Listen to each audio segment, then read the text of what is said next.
kebangsaan kepada seluruh warga binaan Hairis termasuk Amarzoni. Oh, saya sampaikan juga bahwa Amarzoni kegiatannya yang saat ini intens dilakukan Amarzoni adalah puasa. Puasa sering puasa Amarzoni itu. Kemungkinan mungkin berdasarkan keterangan dari kepala lapasnya sering-sering melakukan puasa dan sekali lagi kondisi Amarzoni sehat.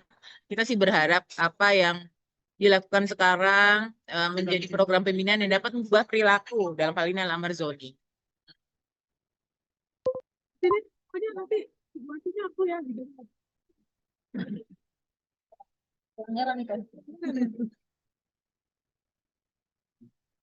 Mama lupa tanda saya kiri itu masukin masjid. Ya, kalau standar aturan dari Lapas Super Maksimum Security atau warga binaan high risk memang tidak ada kunjungan bertemu langsung atau tatap muka. Tapi diberikan kunjungan secara virtual, artinya berkomunikasi langsung dalam hal ini dengan yang sudah dilakukan adalah dengan adik kandungnya dan juga kuasa hukumnya.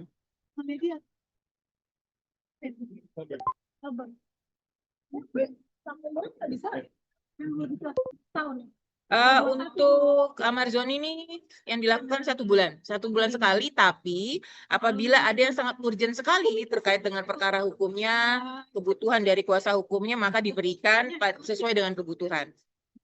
Iya ya.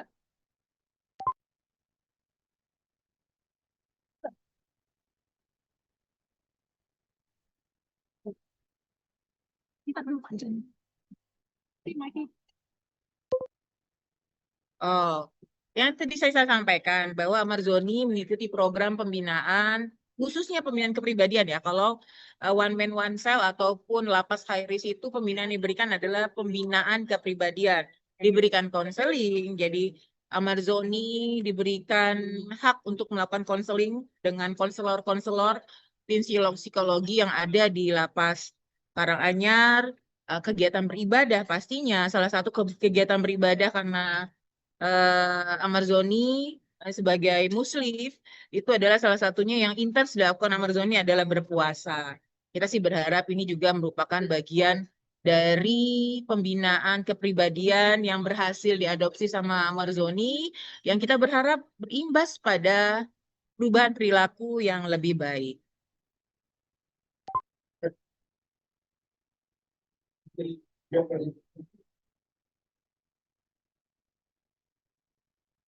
Kalau puasa kan kita tidak pernah memerintah ya, itu kesadaran masing-masing. Jadi sekali lagi informasi dari Kepala Lapas Karanganyar, Amarzoni salah satu ibadah yang rajin dilakukan oleh Amarzoni adalah berpuasa. Kita sekali lagi kami sebagai petugas pemasyarakatan berharap ini merupakan bagian dari dampak pembinaan yang kita berharap dampak yang lebih luasnya lagi adalah perubahan perilaku yang lebih baik. Itulah inti dari mengapa kita berikan pembinaan yang sesuai dengan kategori atau tingkat dari warga binaan itu sendiri. Dalam hal ini kan memang Amarzoni sedang menjalani pidana sebagai warga binaan dengan kategori high risk.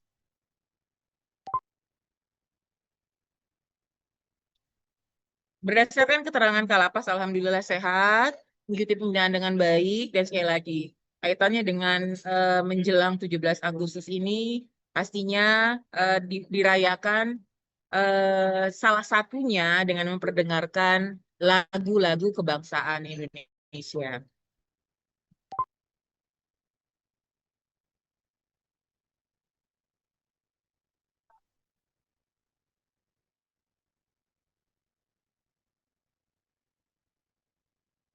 Ya, kalau kegiatan Amarzoni dan warga binaan yang lain pastinya memang terbatas di dalam ruangan ya. Kecuali kalau saat melaksanakan konseling, memang kita keluarkan. Terus juga memang ada waktunya berangin-angin itu sudah menjadi salah satu kegiatan. Berangin-angin di luar ya, untuk mereka berolahraga, menggerakkan badan. Tapi itu dosennya bergantian, tidak bersama-sama. Seperti itu. Kita sih sekali lagi kami sampaikan bahwa di lapas high risk atau di lapas super maksimum untuk warga binaan high risk tetap dilakukan program-program pembinaan. Tapi memang program pembinaannya berbeda. Khususnya pembinaan yang diberikan adalah pembinaan kepribadian. Itu tadi salah satunya pembinaan keagamaan pastinya sesuai dengan agama yang dianut masing-masing oleh warga binaan. Terus juga pembinaan kepribadian itu tadi pembangunan kecintaan dengan bangsa, dan juga diberikan hak untuk melakukan konsultasi dengan konselor-konselor dan juga dan tim psikologi yang disiapkan oleh Lapas Karanganyar dalam hal ini. Artinya gini, Mbak, ya, kalau memang memenuhi persyaratan seperti salah satunya tercantum di Undang-Undang Nomor 22 Tahun 2022 tentang Pemasyarakatan, warga binaan yang memenuhi persyaratan baik administratif, substantif akan diberikan remisi. Tapi sekali lagi, ini kan pasti ada sistem penilaiannya. Nah, sistem penilaian itu diserahkan oleh di pihak lapasnya masing-masing. Karena yang berinteraksi langsung dengan warga binaan itu adalah dari pembina-pembina di lapas. Baik itu dari kategori pengamanan maupun pembinaan. Karena salah satu syarat untuk mendapatkan remisi kan mengikuti program dengan baik, terjadinya penurunan risiko.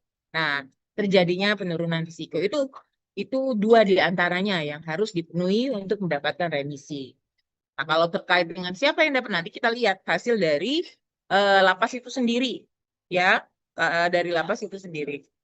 Kalau saat ini kan risikonya kan Amarzoni kan masih di tahap risiko tinggi ya, gitu. Tapi kita lihat nanti hasil asesmen itu seperti apa. Karena sekali lagi saya sampaikan bahwa untuk mendapatkan remisi semua warga binaan manapun, hal yang antara lain yang harus dipenuhi adalah mengikuti program pembinaan dengan baik dan terjadinya penurunan risiko.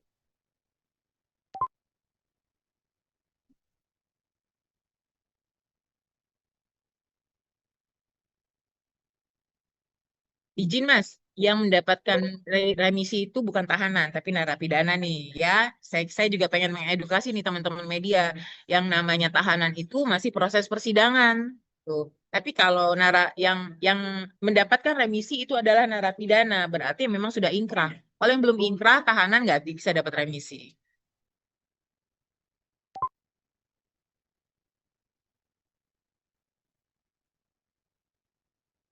Ya, narapidana.